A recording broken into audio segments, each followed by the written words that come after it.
Solanki online classes के इस online platform पर आप सभी साथियों का एक बार फिर हार्दिक स्वागत है। प्यारे साथियों, हमने इससे प्रीवियस जो लेक्चर दिया था उसमें जो 18 नवंबर 2012 को जो सीटेट का एग्ज़ाम हुआ था उसके स्टार्टिंग के 1 to 15 क्वेश्चंस कवर किए थे। उसी क्रम में आगे क्वेश्चन नंबर 16 to 30 जो 16 से 30 जो क्वेश्चंस हैं आपके 15 क्वेश्चन, इन 15 क्वेश्चंस के लिए आज हम कवर करेंगे। वाह, इसी के साथ आपके लिए प्रोवाइड करा दी जाएगी इसकी पीडीएफ। तो जो भी प्यारे साथी चैनल पर नए हों वो चैनल को लाइक और सब्सक्राइब कीजिए, और जिसने भी प्रीवियस जो प्रैक्टिस सेट्स हुए हैं उनको नहीं देखा हो वो उनको प्ले लिस्ट में आके देख सकता है। तो चलिए शुरुआत करते हैं आज के इस सीरीज़ का पार्ट 2 का। तो इस पार्ट 2 में हम मुख्य रूप से जो सीडीपी के हमारे क्वेश्चन नंबर 16 टू जो हमारा 30 है इसको हम आज इसमें कवर करने वाले हैं।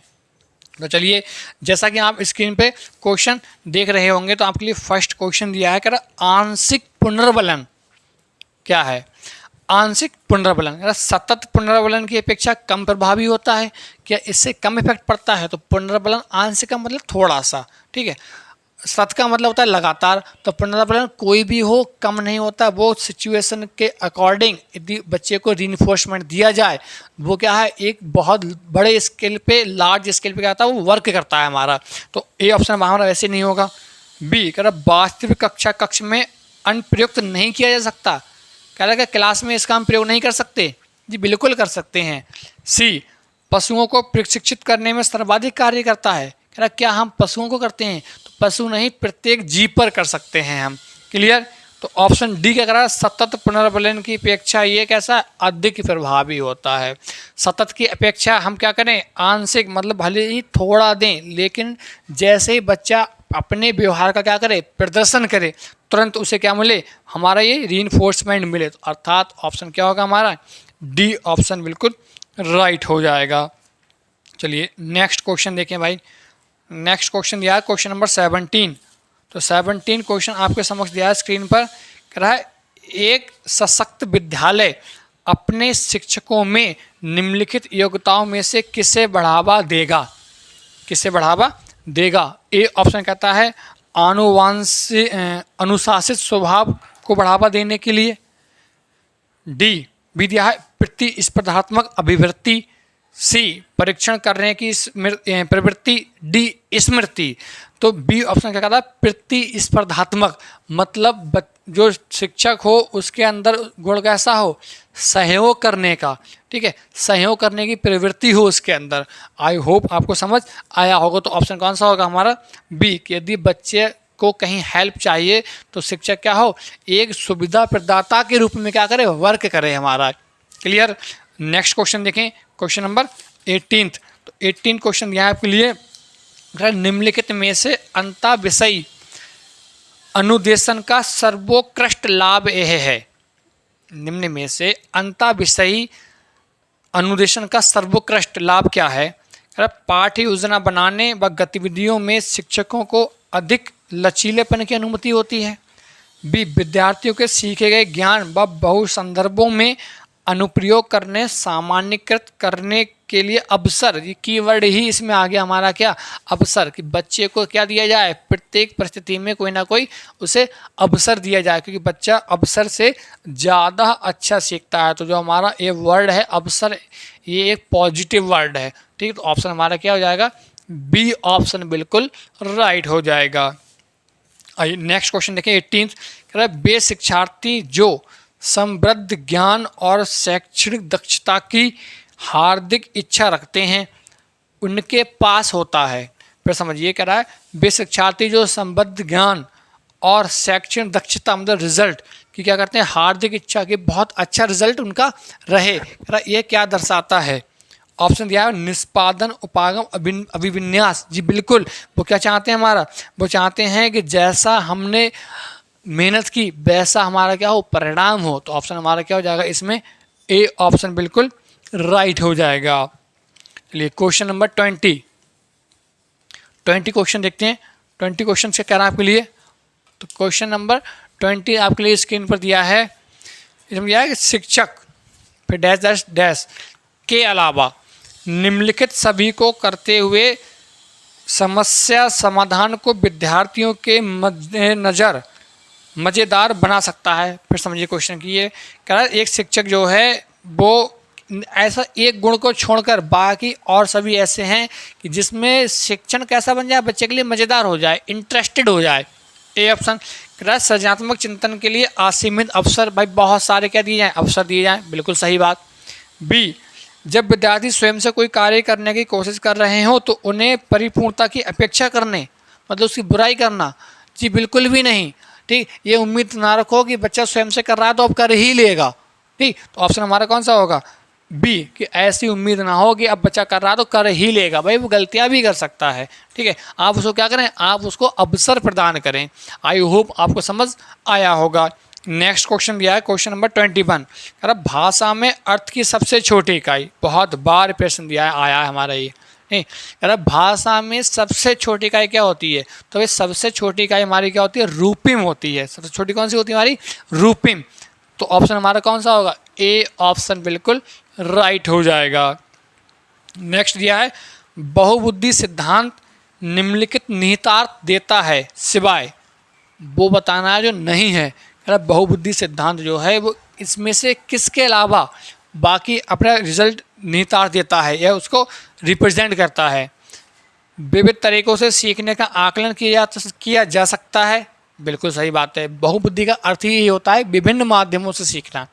बी संवेगात्मक बुद्धि बुद्धि लब्धि से संबंधित नहीं है। सी बुद्धि प्रक्रमण संक्रियाओं का एक विशिष्ट समुच्चय समाधान के लिए किया जाता है। डी विषयों को विभिन्न तरीकों से प्रस्तुत किया जा सकता है। तो हमारा ऑप्शन क्या होगा, संवेगात्मक बुद्धि बुद्धि लब्धि से संबंधित नहीं है। जी बिल्कुल, संवेगात्मक अलग होगा, बुद्धि लब्धि का मतलब IQ लेवल, उसका कोई परीक्षण के आधार पर उसे परिणाम घोषित करना, परिणाम का रिप्रेजेंटेशन, रिजल्ट का रिप्रेजेंटेशन। तो ऑप्शन हमारे यहाँ कौन सा, सी होगा हमारा, जो सी की बुद्धि प्रक्रमण संक्रियाओं का एक विशिष्ट समुच्चय समाधान के लिए उपयुक्त नहीं है या नहीं किया जा सकता। ऑप्शन कौन सा हमारा, सी ऑप्शन बिल्कुल राइट होगा। नेक्स्ट क्वेश्चन नंबर 23 आपके लिए कह रहा है निम्नलिखित में से कौन सा सीखने के लिए अधिकतम रूप से अभिप्रेरित करता है, अधिकतम अभिप्रेरित करता है। ऑप्शन दिया आपके लिए, असफलता से बचने के लिए विप्रेरणा दी जाए। बी बहुत सरल या कठिन लक्ष्यों का चयन करने की प्रवृत्ति। सी लक्ष्य को प्राप्त करने की व्यक्तिगत संतुष्टि, जी बिल्कुल, बच्चे को क्या हो, अलग अलग आप उसको वरीयता दें कि जो चाहे उसका चयन कर सकता है, सेटिस्फैक्शन उसके अनुसार हो। तो ऑप्शन हमारा कौन सा होगा, सी ऑप्शन बिल्कुल राइट होगा।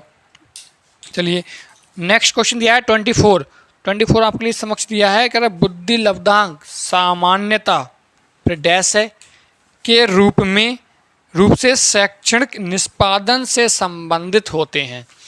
जो बुद्धि लब्धि है मतलब IQ है, वो क्या है कि डैश लगा के रूप से शैक्षणिक निष्पादन से संभावित होते हैं। कह रहा उच्च, बी मध्यम, सी कम से कम, डी पूर्ण। तो पूर्ण भी नहीं होता, कम की भी अपेक्षा नहीं रखते हम, मध्यम की भी नहीं रखते, हम रखते हैं किसकी, उच्च की। किसकी रखते हैं, उच्च की, भाई बहुत अच्छा हो। तो ऑप्शन क्या होगा हमारा, ए ऑप्शन बिल्कुल राइट होगा।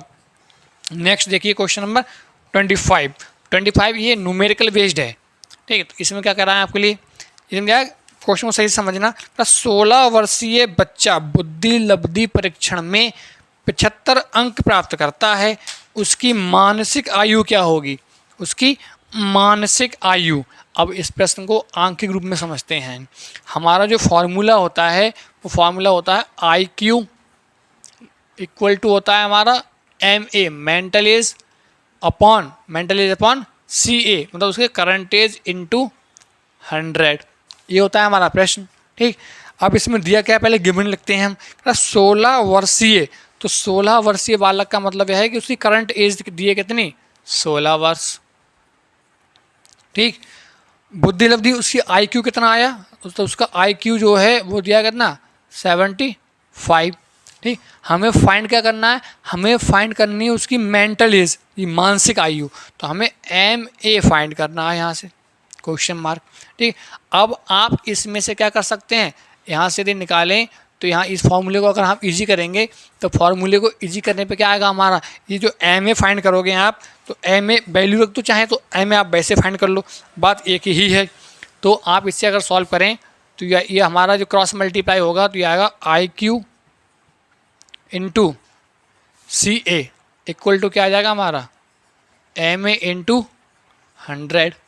ठीक, हमें फाइंड क्या करना है, एम ए, तो हम एम ए को इधर रखें राइट साइड, 100 किधर आएगा हमारा अपॉन में, तो इसे हम ऐसे लिख सकते हैं कि एम ए इक्वल्स टू हमारा क्या आएगा, ये जाएगा आई क्यू इंटू सी ए, और ये हमारा क्या जाएगा अपॉन में हमारा 100, या क्या आएगा अपॉन में हमारा 100। चलिए इस साइड से इसका देखते हैं। अब आई क्यू वैल्यू क्या दी है हमारी, आई क्यू दिया है हमारा 75 इंटू सी ए करंट एज कितनी दी है उसकी 16 अपॉन 100 इक्वल टू किसे चल रहा है हमारा ये एम ए के।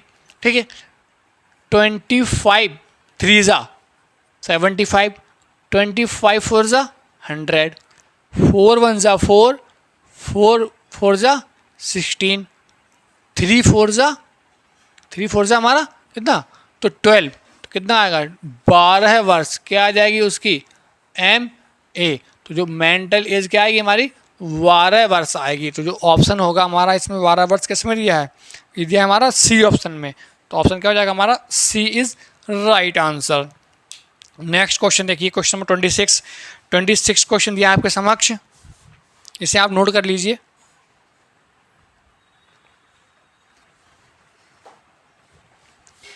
क्वेश्चन नंबर 26 दिया है, क्या विद्यार्थियों के पोर्टफोलियो के लिए सामग्री का चयन करते समय का फिर डैश है जरूर होना चाहिए क्या, ए अन्य शिक्षकों का समावेशन, विद्यार्थियों का समावेशन, जी बिल्कुल हम क्या करें विद्यार्थियों का समावेशन करें, तो जो ऑप्शन होगा हमारा कौन सा होगा, वो बी ऑप्शन बिल्कुल राइट होगा हमारा इसमें। आप प्रश्न को फिर से देखिए, आप यहाँ पर दिख नहीं पाया होगा आपकी सही से, ऑप्शन जो दिया है कह रहा है बच्चों का हम क्या करें, जब हम बच्चों का पोर्टफोलियो तैयार करें तब किसको प्राथमिकता दें, तो प्राथमिकता किसे देंगे, विद्यार्थियों को और उनके सहयोग को। क्लियर, तो ऑप्शन जो होगा हमारा इसका वो बी ऑप्शन बिल्कुल राइट होगा।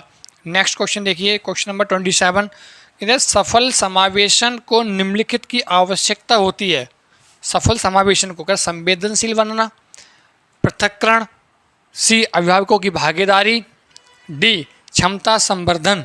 तो जो सफल समावेशन तब होता है जब पृथक किया जाए, सेपरेट किया जाए, तो ऑप्शन हमारा कौन सा हो जाएगा इसमें, बी ऑप्शन बिल्कुल राइट होगा।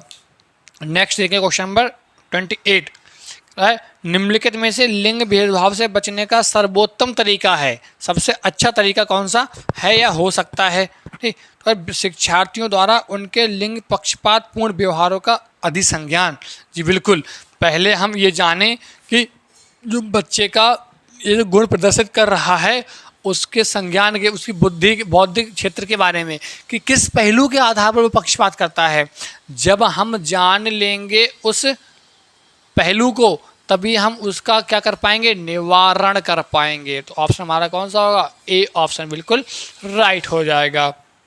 नेक्स्ट क्वेश्चन देखिए, कह रहा है सह शैक्षणिक क्षेत्रों में निष्पादन के आधार पर, शैक्षणिक क्षेत्रों में निष्पादन के स्तर को बढ़ावा और औचित्य स्थापन के किस आधार पर किया जा सकता है। ठीक है, तो क्या ये व्यक्तिगत विभिन्नताओं को संतुष्ट करता है, तो ऑप्शन कौन सा होगा इसमें हमारा, सी ऑप्शन बिल्कुल राइट हो जाएगा। सॉरी सी नहीं, यहाँ बी ऑप्शन हमारा क्या होगा इसमें राइट होगा। ठीक है, लास्ट क्वेश्चन आपके समक्ष दिया है स्क्रीन पर,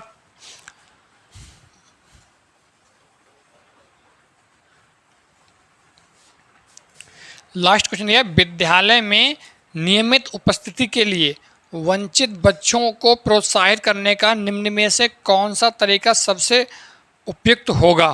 कह रहा आवासीय विद्यालय खोलना, कह रहा विद्यालय में नियमित उपस्थिति के वंचित बच्चों को, जो बच्चे विद्यालय डेली नहीं आ पाते, कह रहा उनके लिए ऐसा क्या किया जाए, तो ये आवासीय विद्यालय, जी बिल्कुल ऐसे विद्यालय खोले जाएं जिन विद्यालयों में क्या हो, आवास, आवास का मतलब ये है रहने का स्थान हो, ठीक, तो ऑप्शन हमारा कौन सा होगा, ए ऑप्शन बिल्कुल राइट हो जाएगा। तो ये कुछ 30 क्वेश्चंस थे हमारे 18 नवंबर 2012 के सेट के, ठीक, जो हमारा ये एग्ज़ाम हुआ था। अब इसकी पीडीएफ आपके लिए टेलीग्राम पे दे दी जाएगी। जिन साथियों ने टेलीग्राम ज्वाइन ना किया हो वो टेलीग्राम ज्वाइन कर लें, इसी नाम से है, सोलंकी ऑनलाइन क्लासेस के नाम से। ठीक, आई होप आपको ये सब समझ आया होगा। और आपको प्रतिदिन शाम को 6 बजे प्रैक्टिस सेट कराए जा रहे हैं, जिसकी पीडीएफ भी प्रोवाइड कराई जा रही है। साथ साथ आपको कुछ टॉपिक्स भी कराए जा रहे हैं, उनकी पीडीएफ भी आपको प्रोवाइड कराई जा रही है। तो मिलते हैं अगले दिन कल शाम 6 बजे कुछ नए प्रैक्टिस सेट के साथ।